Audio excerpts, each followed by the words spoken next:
The massive crystalline doors of the Galactic Council chamber swung open with a soft hum. Ambassador James Walker took a deep breath, straightening his navy blue suit as he walked forward. The chamber stretched upward for what seemed like miles, its walls lined with floating platforms where representatives from 100 alien species watched his approach. This was humanity's big moment. After decades of space exploration and finally achieving faster-than-light travel, Earth had been invited to present its case for membership in the Galactic Council. Walker had spent months preparing for this presentation. The central platform, where the Council's 5 senior members sat, floated down to meet him. Their bodies glowed with subtle bioluminescence, a trait common among the advanced species of the galaxy. The head counselor, a tall being with silvery skin, raised a hand in greeting. "Welcome, Ambassador Walker of Earth." The translator in his ear converted the musical tones into English. "We have reviewed your initial application. Please present your species' achievements and capabilities." Walker activated the holographic display he had brought. Images of Earth's cities, spacecraft, and military forces appeared in the air around him. "Thank you, honored Council. Humanity has achieved faster-than-light travel, colonized 3 solar systems, and developed significant defensive capabilities." A murmur ran through the chamber when he showed Earth's military forces. The head counselor's eyes narrowed. "Are those projectile weapons?" "Yes," Walker replied proudly. "While we have energy-based weapons, ballistic technology remains a cornerstone of Earth's defense forces." Laughter echoed through the chamber. Not polite chuckles, but genuine amusement. Walker felt his face grow hot. "Primitive projectile weapons." Another counselor spoke up, their voice thick with mockery. "We abandoned such crude tools centuries ago. Even our civilian ships carry basic energy shields that can stop any physical projectile." Walker kept his composure. "With respect, Counselor, we find these weapons highly effective." "Effective?" The word dripped with condescension. "Let me show you effective." The counselor waved a hand, and a hologram appeared showing a sleek alien ship firing beams of pure energy. "This is modern warfare. Ambassador, your bullets and missiles would be useless against even our smallest vessels." The head counselor raised a hand for silence. "While we appreciate Earth's progress in achieving space travel, we have concerns about your technological level." They exchanged glances with the other council members. "We cannot grant full membership to a species still relying on such outdated methods." Walker started to protest, but the counselor continued. "However, we will grant Earth observer status. You may learn from our more advanced members, and perhaps in time, qualify for full membership once you've modernized your capabilities." The dismissal in their tone was clear. Walker clenched his jaw but maintained his diplomatic smile. "Thank you for your consideration," he said stiffly. As he turned to leave, he noticed one of the alien representatives watching him intently. Unlike the others, they weren't laughing. Instead, their expression showed something closer to concern, maybe even fear. But before Walker could get a better look, the crystalline doors closed behind him. Back on his ship, Walker wrote his report to Earth's United Defense Command. He detailed the Council's reaction to Earth's military technology and their condescending dismissal. But he also included a note about that last worried face he'd seen. "They're either overconfident or hiding something," he wrote. "No military commander would dismiss a potential weapon so completely without testing it. Recommend maintaining current arms development programs despite Council pressure to modernize." As his ship broke orbit, Walker watched the Council station shrink behind him. The massive structure was protected by shimmering energy shields that the aliens seemed to think made them invulnerable. He couldn't shake the feeling that humanity's primitive weapons might prove more important than anyone suspected. Little did the Council know, their laughter would soon turn to terror when they discovered why humans had never abandoned their trusty projectile weapons. Intelligence Officer Kate Miller stared at her screen in the dimly lit command center beneath the Rocky Mountains. Something wasn't right. For the 3rd time this week, She had detected unusual energy signatures near the edge of Earth's solar system. "General Stone," she called out, "you need to see this." The older man walked over, his boots making soft sounds on the metal floor. His gray hair and battle-worn face showed years of military experience. He leaned over her shoulder, studying the data. "The Varens are moving their ships again." Kate pointed to the blinking dots on her screen. "That's the 4th fleet they've positioned near our border this month. They're claiming these are peaceful patrol missions, but no one sends this many warships on peaceful patrols." General Stone finished her thought. He straightened up, crossing his arms. "What else?" Kate pulled up another screen. "Their energy shields. I've been analyzing the data from Ambassador Walker's visit. Look at these readings." She highlighted a section of the data. "Their shields produce a specific frequency when blocking energy weapons, but there's no data about kinetic impacts." The general's eyes narrowed. "You think there's a weakness? I think they stopped using physical weapons so long ago, they forgot why they needed them." Kate pulled up a simulation. "Their shields are perfect against lasers, plasma, even nuclear blasts. But simple physics says you still need to stop physical objects. The energy cost would be enormous." Before they could discuss further, the emergency alert sounded. A junior officer rushed in. "Sir, the Varens are broadcasting a message across all channels." The main screen lit up, showing the silver-skinned face of the Varen High Commander. His voice boomed through the speakers. "Attention, primitive species of Earth. Your continued development of dangerous projectile weapons threatens galactic peace. The Council has authorized us to ensure your compliance with modern galactic standards." General Stone's face hardened. "They're using our primitive weapons as an excuse for military action." The message continued. "You have 2 standard cycles to surrender all military assets for proper disposal. Resistance will be met with appropriate force. Remember, your outdated weapons cannot penetrate our superior defenses." When the transmission ended, the command center erupted in activity. General Stone turned to his officers. "Get me the President and the Joint Chiefs. Now." While others rushed to make calls, Kate ran more simulations. Something about the Varen's confidence bothered her. Nobody could be that sure unless— "Sir," she called out, "I think I know why they're so confident, and why they're really here." She displayed a new simulation.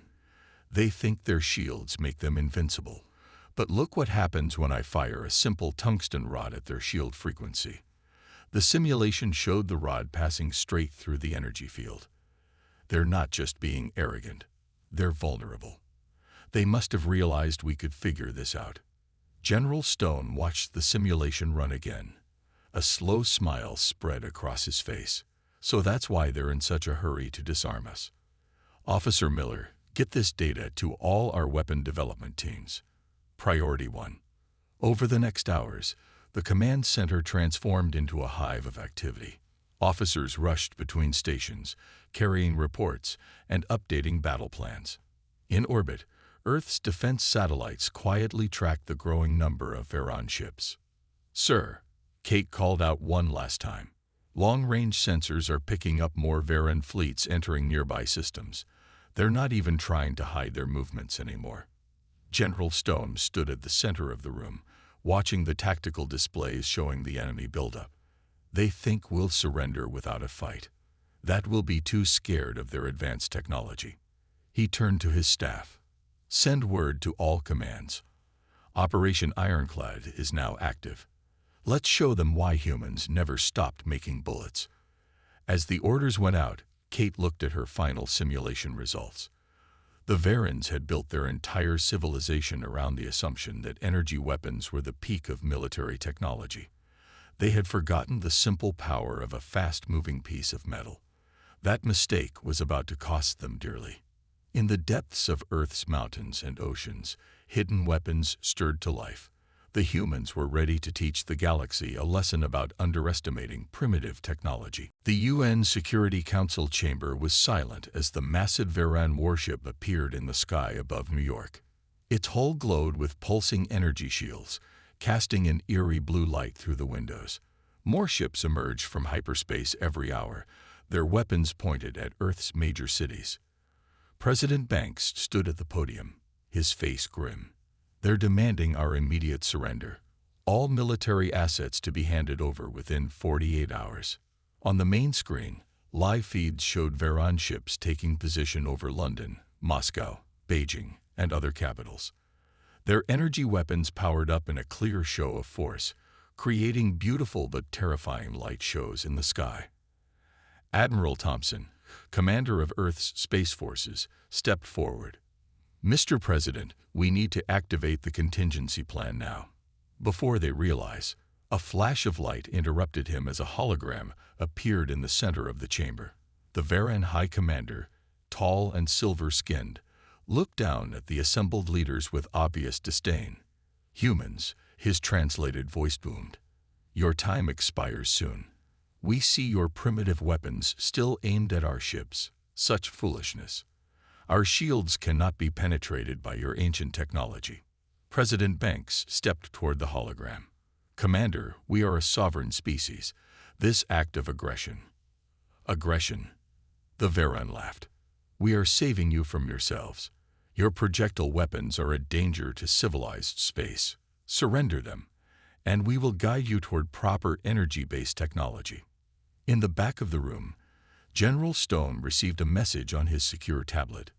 He smiled slightly and nodded to the president. It was time. "High Commander," President Banks spoke clearly.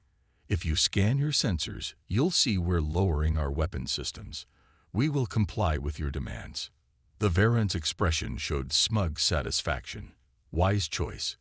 Your species may yet learn." However, Banks continued, "As per Earth tradition, we request a ceremonial final firing of our orbital defense platforms, a farewell salute to our old weapons, if you will." The Veran commander waved his hand dismissively. "If you must waste ammunition against our shields, do so. It will demonstrate the superiority of our technology." General Stone pressed a button on his tablet. Around the Earth, hidden missile silos opened. But these weren't ordinary missiles. Operation Ironclad was beginning. In space, the Veran ship's crews watched with amusement as Earth's primitive weapons launched. Their sensors detected no energy weapons, no advanced technology, just simple rockets carrying metal objects. Their shields hummed with power, ready to deflect any threat. Then the missiles burst. Instead of explosions, each missile released thousands of tungsten rods, each just a few inches long. The rods, traveling at incredible speeds, scattered in all directions. The Veran's mighty shields, designed to stop energy weapons, did nothing against simple pieces of metal moving at orbital velocities. The hologram of the High Commander flickered as his ship shuddered. What is happening? Across Earth's orbit, Veran ships discovered a fatal flaw in their defenses. Their shields, perfect against lasers and plasma, couldn't stop the cloud of hypersonic metal rods tearing through their hulls.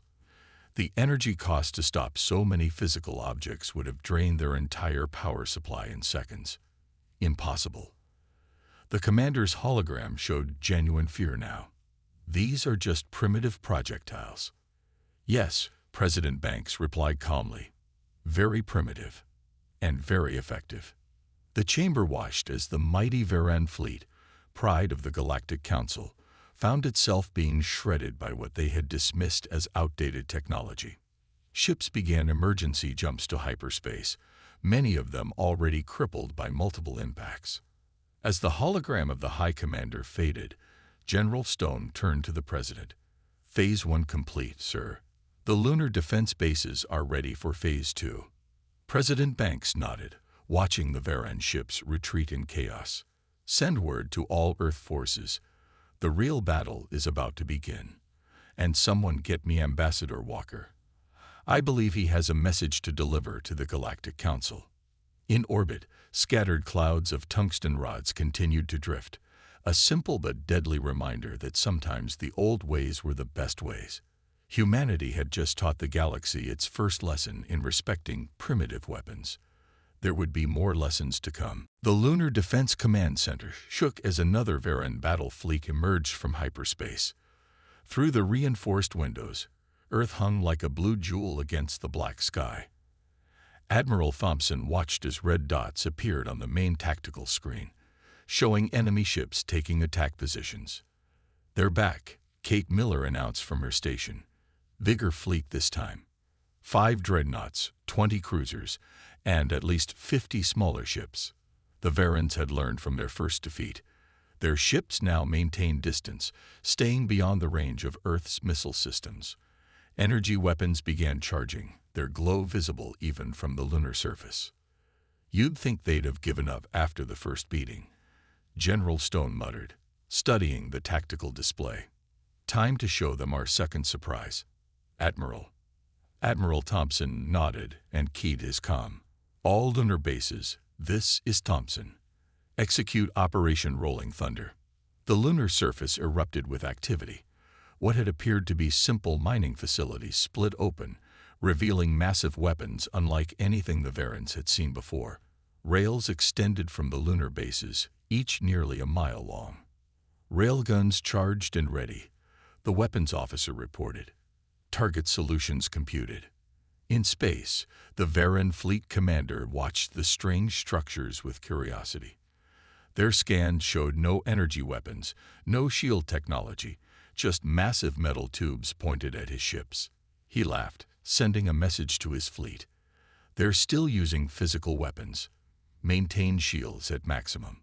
The first railgun fired. A tungsten rod, accelerated to a fraction of light speed, crossed the space between the moon and the Varan fleet in seconds. It struck the lead dreadnought's shields and passed through them like they weren't there. The rod, carrying kinetic energy equal to a small nuclear weapon, tore through the massive ship from bow to stern. "Direct hit," Kate shouted as cheers erupted in the command center. "Enemy flagship is breaking up." The Varan fleet scrambled to respond, but their energy weapons were designed for ship-to-ship combat at much shorter ranges. Their shots dissipated harmlessly in the vacuum long before reaching the lunar surface. "All batteries, commence firing," Admiral Thompson ordered calmly. "Let's show them what these primitive weapons can really do." The railguns fired in sequence, each shot precisely calculated. Tungsten rods streaked across space like artificial shooting stars. The Varan ships, their mighty shields useless against pure kinetic energy, began exploding one after another. In the chaos, a Varan cruiser managed to get close enough to fire on a lunar base. Its energy beam struck the facility's thick walls and did nothing. The base, built from simple reinforced concrete and metal, absorbed the energy attack without damage. "They still don't understand," General Stone said, watching another enemy ship explode. "They're so reliant on energy weapons and shields, they'd forgotten basic physics. You can't stop mass with energy fields unless you've got unlimited power." Kate's console beeped urgently. "Sir," picking up transmissions from the Varan fleet. "There?" She paused, listening. "They're begging their command for permission to retreat." Permission came quickly. The surviving Varan ships, less than half their original number, frantically jumped to hyperspace. They left behind a debris field of twisted metal and scattered energy cores, monuments to their technological arrogance. Admiral Thompson turned to his staff. "Status report. All lunar bases operational," Kate reported. "Minimal power expenditure. Railguns ready for another full salvo if needed." She smiled.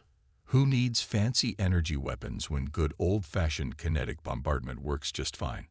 General Stone studied the tactical display, now mostly clear of enemy ships. "They'll be back.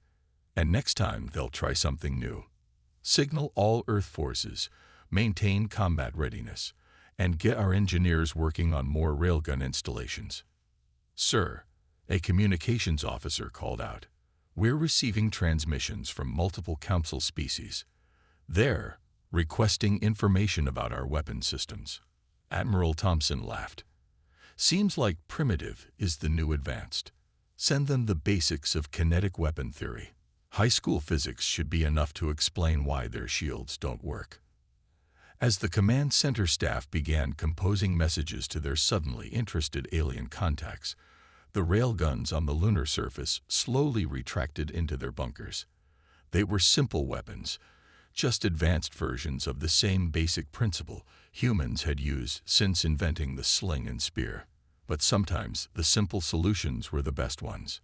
Earth had proven that being primitive wasn't the same as being weak. The galaxy was about to learn a lot more lessons from humanity's old-school approach to warfare. The Galactic Council chamber was no longer filled with laughter. Ambassador Walker stood before them again, but this time the floating platforms were eerily quiet. The wreckage of Veran warships, displayed in holograms around the chamber, told a story that no one could ignore. As you can see, Walker said calmly, Earth's primitive weapons have proven quite effective. We've prepared a simple physics demonstration for those interested. He pressed a button on his datapad. A new hologram appeared, showing a basic railgun diagram. Several council members leaned forward, their earlier arrogance replaced by intense curiosity. The concept is quite simple, Walker explained. Mass times velocity squared. No complex energy fields, no exotic particles, just pure kinetic energy. He allowed himself a small smile. Sometimes the old ways are the best ways. In the back of the chamber, representatives from various species whispered among themselves. The Artarian delegate, a being of pure crystalline form, floated down to the speaking floor. Honored Council, the Artarian's voice chimed like bells. My species requests immediate trade negotiations with Earth. We have vast mineral resources suitable for, what do you call them? Railgun projectiles. Before Walker could respond, more representatives descended to the chamber floor. The council leaders watched in growing concern as their unified front crumbled. Earth's weapons utilize simple physics. The Meridian representative spoke, their feathered crest rising with excitement. Our scientists have confirmed, no defense against kinetic impacts exists without impossibly high energy costs. We've been blind to this basic truth. The head counselor raised a hand for silence. This is highly irregular. Earth is merely an observer species. An observer species that destroyed the Veran battle fleet, another representative interrupted. With technology we foolishly abandoned millennia ago. Walker activated another hologram, this one showing Earth's lunar defense bases. We're prepared to share our defensive technology with peaceful species. After all, kinetic weapons are excellent deterrents against aggression. In the upper platforms, the remaining Veran representatives seethed with anger. Their influence in the council was evaporating as quickly as their military reputation. My fellow council members, the head counselor tried again. We cannot allow. A new alarm cut through the chamber. On the main display, a massive Veran dreadnought appeared near the council station. Its weapons powered up, energy shields blazing. This demonstration will show why energy weapons are superior. The Veran commander's voice boomed. Watch as we. A small object streaked across the display. The dreadnought's shields flared brilliantly against the projectile and failed completely. The kinetic round punched through the massive ship like paper, leaving a clean hole from bow to stern. Secondary explosions rippled along its length. Ambassador Walker hadn't even flinched. Apologies for the interruption. That was one of our new automated defense platforms. We installed it last week, with the permission of several council members, of course. The chamber erupted in chaos. Species that had long been dominated by Garan military power suddenly saw a chance for independence. Others recognized the strategic value of weapons their energy shields couldn't stop. The head counselor slumped in their seat, watching their carefully maintained power structure crumble. Centuries of technological advancement had led them in a circle back to the simple effectiveness of kinetic weapons. Earth offers technology exchange programs, Walker continued smoothly. Our engineers can help modernize your kinetic weapon systems. After all, we've had centuries to perfect the art of throwing rocks really, really fast. As representatives crowded around him with questions and offers, Walker sent a quick message to Earth Command. Phase 5 complete. The galaxy is starting to remember why their ancestors feared simple physics. In orbit around the Council Station, the automated defense platform realigned itself, ready for any more demonstrations. Its railgun, a marvel of engineering wrapped around ancient principles, hummed quietly in the vacuum of space. The age of energy weapon supremacy was over. The galaxy was about to rediscover the power of primitive technology, guided by the species they had once mocked. Humanity's laughter would have been sweet revenge, but they were too busy accepting trade deals to bother. Emergency alarms echoed through the Council Station as representatives from 30 different species crowded into the crisis chamber. The massive screens showed live feeds from across the galaxy. Varan warships retreating from dozens of systems, their once mighty fleets in disarray. Order. We must have order. The head counselor's voice barely carried over the chaos. Delegates argued loudly, many demanding immediate action against the Varans, others calling for alliance with Earth. Kate Miller stood beside Ambassador Walker, watching the scenes unfold. She'd been sent to provide technical expertise, but this was more like watching an empire collapse in real time. The Varan Dominion has violated Council law. The Centaurian delegate's voice boomed above the others. They attacked Earth without proper authorization, using our technology agreement as an excuse. A holographic display activated in the center of the chamber, showing footage from the recent battles. Earth's railguns tore through Varan ships with devastating efficiency. The room fell silent as they watched. My people wish to understand something. A delegate from a gas giant species spoke, their translucent form shifting colors. Why did we abandon such effective weapons? Our archives show we once used similar technology. Kate stepped forward, handling the technical explanation. Fear of advancement, she said simply. Your species developed energy weapons and thought they were superior. You forgot that simple physics can't be stopped by energy shields. The Varans encouraged this thinking, making everyone dependent on their shield technology. The chamber erupted again, but this time in angry realization. The Varans had manipulated the galaxy's technological development, pushing everyone toward weapons that their shields could block. We have data proving the Varans knew about this weakness, Walker added, displaying more evidence. They pushed the Council to ban kinetic weapons specifically because they couldn't defend against them. A Varan representative finally spoke up, their silver skin pale with anger. These are lies. We sought only to advance. They were cut off by a deep rumbling. Through the station's windows, everyone watched as a massive shape emerged from hyperspace. The new Varan super dreadnought, their ultimate weapon, had arrived. Behold true power. The Varan speaker raised their arms. Our newest ship carries energy weapons that can crack planets. No primitive projectiles can. A small light flickered near the massive ship. Something tiny, almost invisible, streaked through space. The super dreadnought's shields flared brilliantly and failed. The kinetic round, launched from Earth's new automated platform, punched through the ship's reactor core. The mighty vessel, pride of Varan engineering, split in half with almost comedic simplicity. No massive explosion, no epic battle, just physics doing what physics does. Silence filled the chamber. The Varan representatives, their last display of power literally split in two, quietly left their platforms and walked out. Well, Walker broke the silence. Now that the interruptions are finished, shall we discuss the future?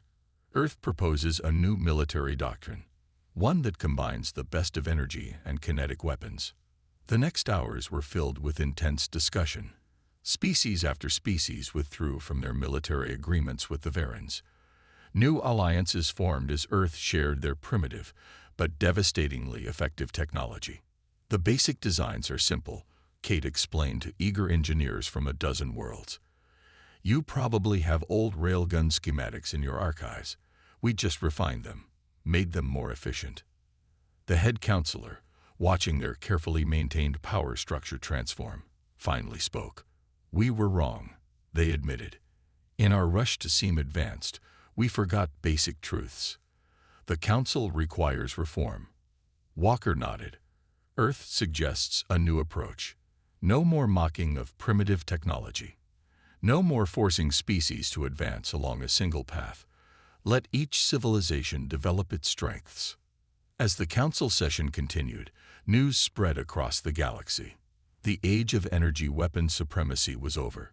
A new era was beginning, one where the simplest solutions were often the best ones. Outside the station, Earth's automated defense platforms stood watch, their railguns ready but silent. They were simple weapons, based on simple physics. Sometimes that was all you needed to change the galaxy. 1 year after the Varan defeat, the reformed Galactic Council chamber looked very different. Gone were the floating platforms that had kept species separated by supposed technological advancement. Now all representatives sat at a single circular table, Earth's flag prominently displayed among the others. Admiral Thompson stood at the center of the chamber, presenting the latest defense initiatives. Behind him, a hologram showed ships combining human kinetic weapons with alien energy technology. The integration has been successful, he reported.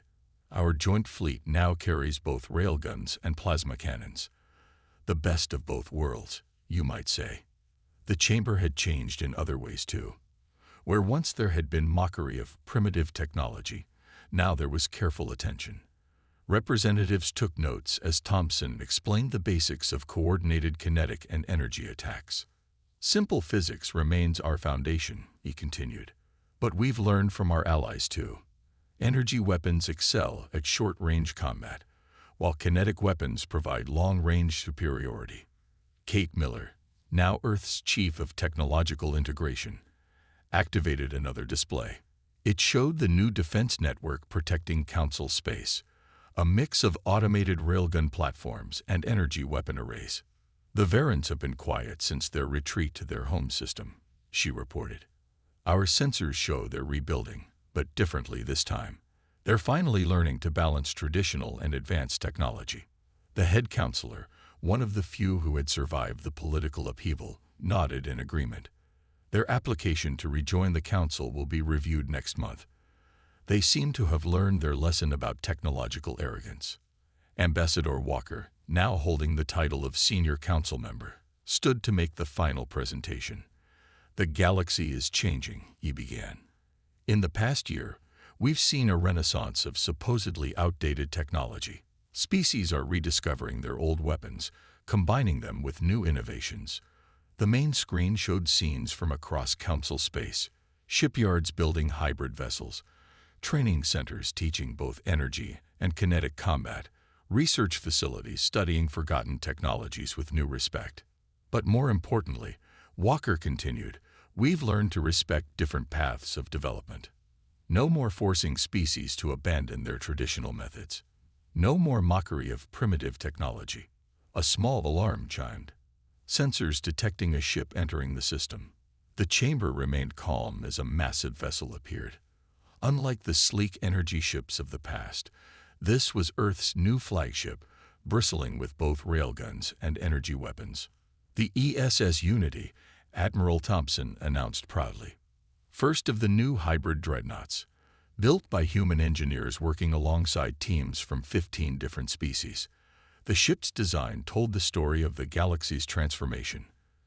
Kinetic weapon rails ran along its spine, while energy weapon arrays covered its flanks. Traditional armor protected vital systems, working in concert with energy shields. We've entered a new age, Walker concluded, one where we judge technology by its effectiveness, not its complexity, where wisdom means knowing when to use the old ways and when to embrace the new. The chamber erupted in applause. Representatives who once would have sneered at primitive weapons now proudly discussed their own civilization's rediscovered technologies. Kate's console beeped with an incoming message. She smiled as she read it. The first graduating class from the Combined Technologies Academy is ready, sir.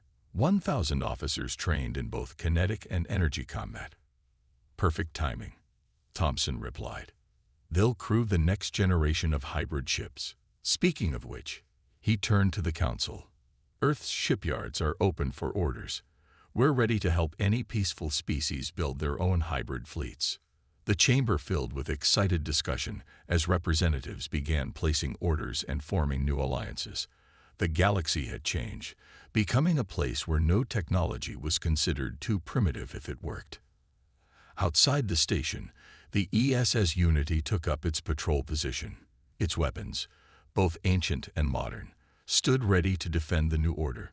The ship's name seemed especially appropriate now, as the galaxy united in a way it never had before. All because humans had refused to abandon their primitive guns and taught the galaxy a lesson about respecting the old ways.